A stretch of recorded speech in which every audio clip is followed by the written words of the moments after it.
Good morning students. In last video we learned about the basic properties of magnet. Today we are going to discuss about the continuation of the basic properties of magnets. Before that, just we want to deal about the example sum. That means எதுக்காக இந்த sum நம்ம பார்க்குறோம் அப்படின்னு சொன்னா magnetic moment ஓட value வந்து change ஆகுமா அப்படிங்கிறதுக்காக இந்த sum நம்ம பார்க்குறோம். So sum இப்ப பார்ப்போம். Let the magnetic moment of a bar magnet be Pm vector whose magnetic length is d is equal to 2L and the pole strength is Qm. Compute the magnetic moment of the bar magnet when it is cut into two pieces. So நம்மளுடைய magnetic bar magnet உடைய magnetic moment வந்து Pm vector, அதனுடைய length வந்து பாத்தீங்கன்னா 2L, pole strength பாத்தீங்கன்னா Qm. So that means magnetic charge. இப்போ நம்ம என்ன கேட்டிருக்காங்கன்னா magnetic moment of the bar magnet என்னன்னு क्वेश्चन கேட்டிருக்காங்க. அதுவும் when it is cut into two pieces.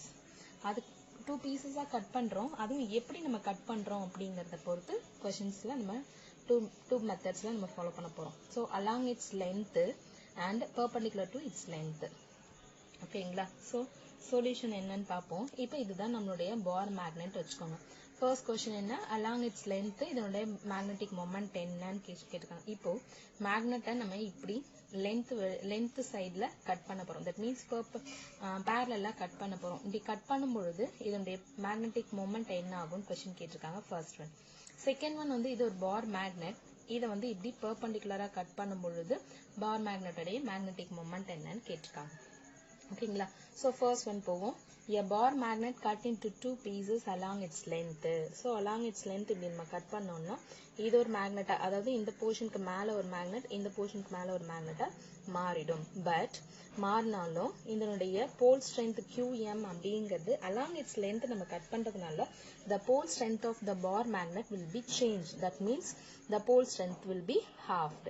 So அதனால என்ன ஆகும்? இது Qm by 2 pole strength இருக்கிற மாதிரி டிவைட் ஆயிடும். ஓகேங்களா?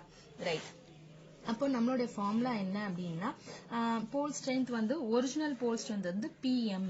நம்ம இப்ப கட் பண்ணதுனால அதனுடைய போல் ஸ்ட்ரென்த் சேஞ்ச் ஆகுதான்னு தான் பார்க்க போறோம். So Pm dash is equal to Qm dash into 2L. Qm dash into 2L. So Pm dash is equal to Qm dash will be equal to Qm by 2. So புதுசா வந்ததுடைய மேக்னெட்டுடைய போல் strength தான் Qm dash. புதுசா அந்த மேக்னெட்டோடைய cut பண்ண மேக்னெட்டோடைய போல் strength தான் நம்ம என்னன்னு சொல்றோம் அப்படின்னு சொன்னா Qm dash ன்னு சொல்றோம். So Qm dash will be equal to Qm by 2. So அதை இங்க சப்ஸ்டிட்யூட் பண்ணுங்க. Qm dash is equal to Qm by 2 into 2L. So length but not length வந்து change ஆகல. ஓகேங்களா?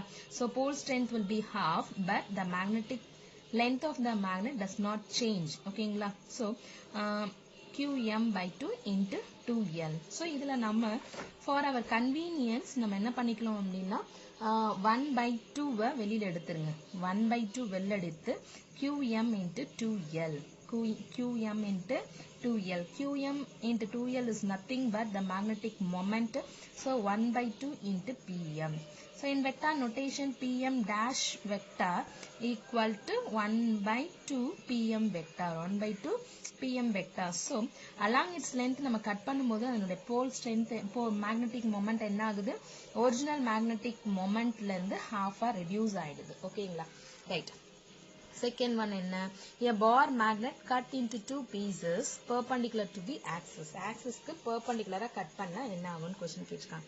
So இப்போ நம்ம cut into two pieces cut பண்றோம். So இதனுடைய pole strength என்ன ஆகாது? சேஞ்ச் ஆகாது. ஓகேங்களா? The magnet when a bar magnet is cut into two pieces along its, அதாவது எப்படின்னா cut into two pieces perpendicular to the axis, perpendicular to its length. So அப்ப the magnetic charge or the magnetic pole strength does not change but the length is halved. L 2L என்ன ஆயிடுது? L change ஆயிடுது. So இப்போ நம்ம இந்த ஃபார்முலால again substitute பண்ண போறோம். So PM is equal to magnetic pole strength change ஆகல ஓகேங்களா ஆனா pole length of the magnet என்ன ஆயிடுது half reduce ஆயிடுது so 2L divided by L. For our convenience again 1/2 வெளியில எடுத்துருங்க QM into 2L. QM into 2L is nothing but the bar magnetic moment of the bar magnet. So 1/2 QM into 2L equal to PM. So again மறுபடியும் PM dash is equal to half PM vector மாறிடுச்சு.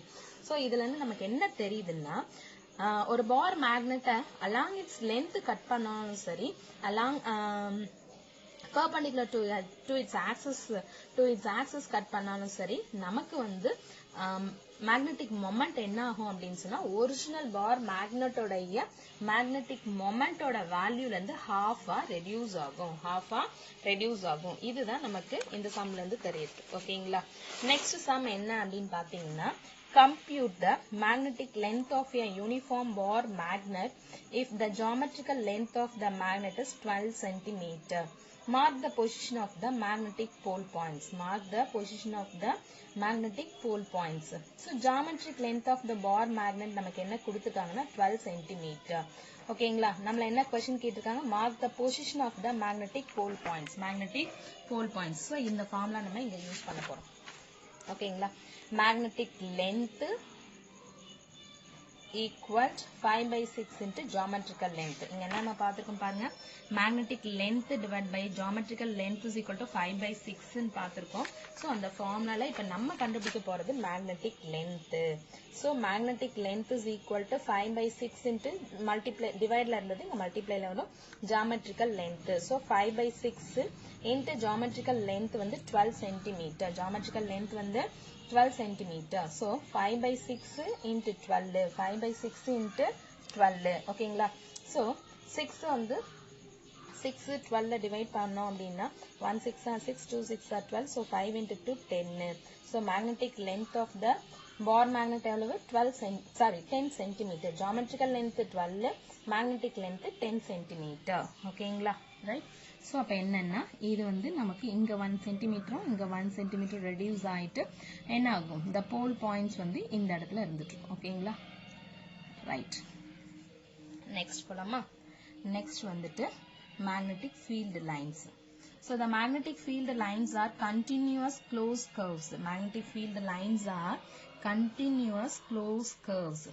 The direction of magnetic field lines is from north pole to south pole outside the magnet and south pole to north pole inside the magnet. இப்போ இதுதான் bar magnet. இப்போ இந்த magnetic field lines எப்படி இருக்குன்னா continuous closed curves இருக்கும். இப்போ இதோட direction of magnetic field lines நம்ம எப்படி சொல்றோம்னா in direction of magnetic field வந்து outsideல பார்த்தோம் அப்படினு சொன்னா north to south inside the magnet பாத்தீங்கன்னா south to north pole இருக்கும் ஓகேங்களா right the direction of magnetic field at the points on the curve is known by drawing the tangent to the magnetic line of force at that point. இது வந்து நம்ம ஏற்கனவே இதுல படிச்சிருக்கோம் அதாவது electric field லைன்ஸ்ல படிச்சிருக்கோம் சோ அப்ப direction of magnetic field at any point on the curve அந்த கர்வ்ல எந்த பாயிண்ட்ல வேணாலும் நம்ம ஒரு லைன் டிரா பண்றோம் அப்படின்னு சொன்னா அந்த லைன் வந்து magnetic field லைனுக்கு ஒரு tangent லைனா இருக்கும் so tangent drawn at points PQR so இங்க PQRல நீங்க டிரா பண்றீங்க அப்படின்னா அந்த லைன் வந்து இந்த லைனுக்கு எப்படி இருக்கும் tangent லைனா தான் இருக்கும் ஓகேங்களா right magnetic field lines never intersect each other. electric field lines of force என்ன படிச்சிருக்கோமோ சோ அதே தான் இங்கே ரிப்பீட் ஆகும் சோ அதனால கொஞ்சம் கேர்ஃபுல்லா பாத்துக்கோங்க magnetic field lines never intersect.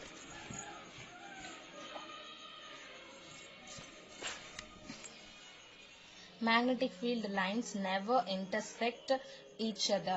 Otherwise, the magnetic compass needle would point towards two directions, which is not possible.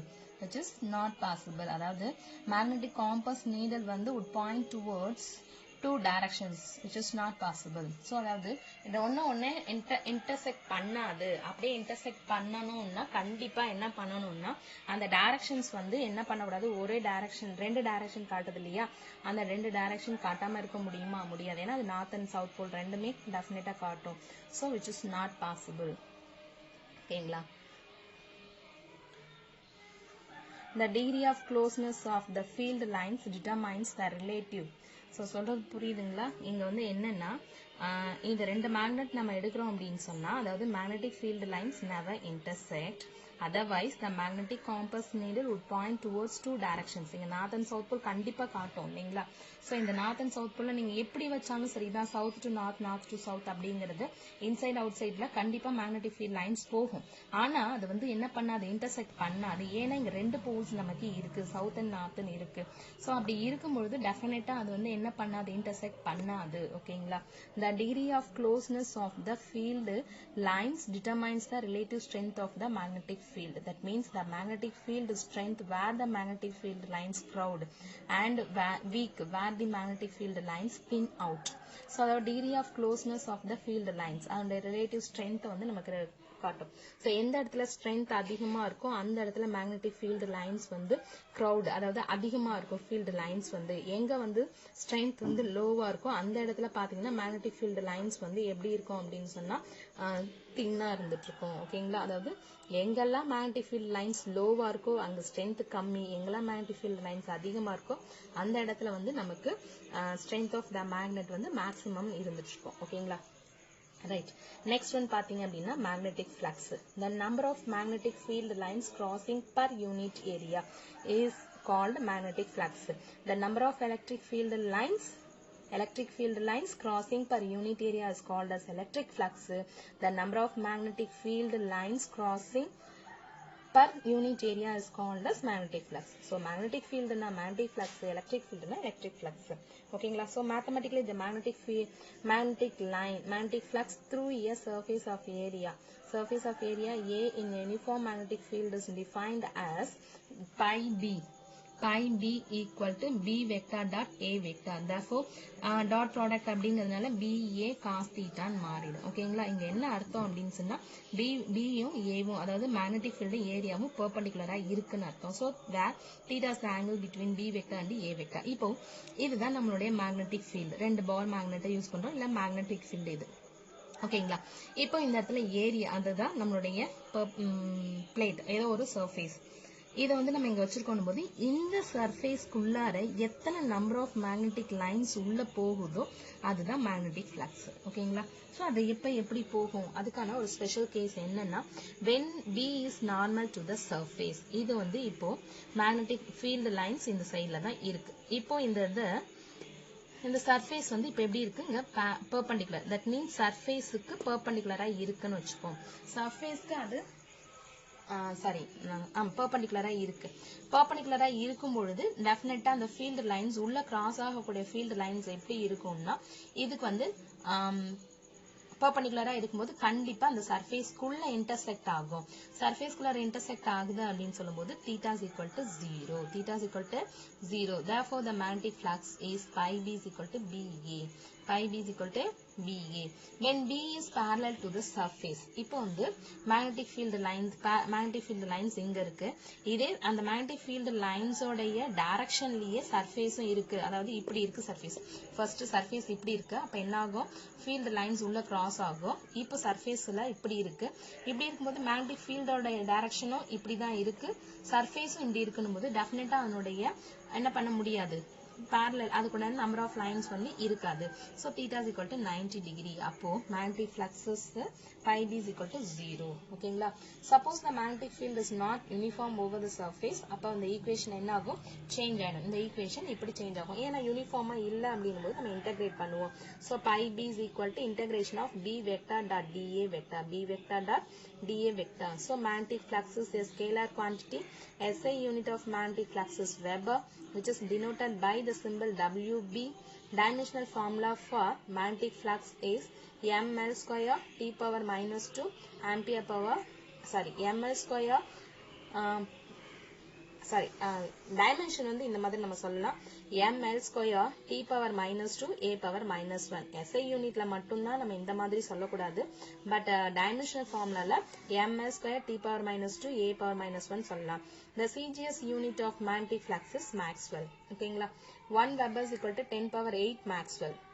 The magnetic flux density can also be defined as the number of magnetic field lines crossing unit area kept normal to the direction of magnetic direction of line of force. The unit is Weber per meter square. Weber per meter square or Tesla. இப்போ magnetic flux density இதை வந்து நம்ம இப்படி define பண்ணலாம். அப்படி இல்லைன்னா flux density can also be defined as the number of magnetic field lines crossing unit area அங்க வந்து எப்படி இருக்கணும் அங்க எப்படி இருக்குன்னு சொல்லல யூனிட் ஏரியான்னு மட்டும் தான் சொன்னேன் இப்போ unit area kept normal to the direction of lines of force அப்ப அதனுடைய யூனிட் வந்து weber per meter square or Tesla ஓகேங்களா ரைட் சப்போஸ் மேக்னெட்டிக் ஃபீல்டு வந்து யூனிஃபார்மா இருந்துச்சு அப்படின்னு சொன்னா if magnetic field is said to be uniform if it has same magnitude and direction at all the points in the given region. So இப்ப magnetic field uniform magnetic field அப்படின்னு சொன்னா என்னன்னா மேக்னிடியூடும் டைரக்ஷனும் சேமா இருக்கும் எங்கன்னா நம்ம என்ன ஸ்பேஸ்ல எந்த இடத்துல நம்ம கொடுத்தாலுமே அங்க வந்து டைரக்ஷனும் மேக்னெட்டிக் ஃபீல்டும் யூனிக்கா இருந்துட்டு இருக்கும் example locally Earth's magnetic field is uniform ஓகேங்களா சோ இதுவே நான் யூனிஃபார்ம் அப்படின்னு சொல்றோம் அப்படின்னு சொன்னா நான் யூனிஃபார்ம் மீன்ஸ் என்னன்னா magnitude or direction are both various at all its points so magnetic field of a bar magnet ஓகேங்களா thank you students இது வரைக்கும் நம்ம basic properties of magnetic field பத்தி magnets பத்தி படிச்சிருக்கோம் இந்த basic properties எல்லாமே பாத்தீங்க அப்படினா important ஆன questions so அதனால side by side படிச்சிட்டு டெஸ்ட் எழுதி சப்மிட் பண்ணுங்க thank you students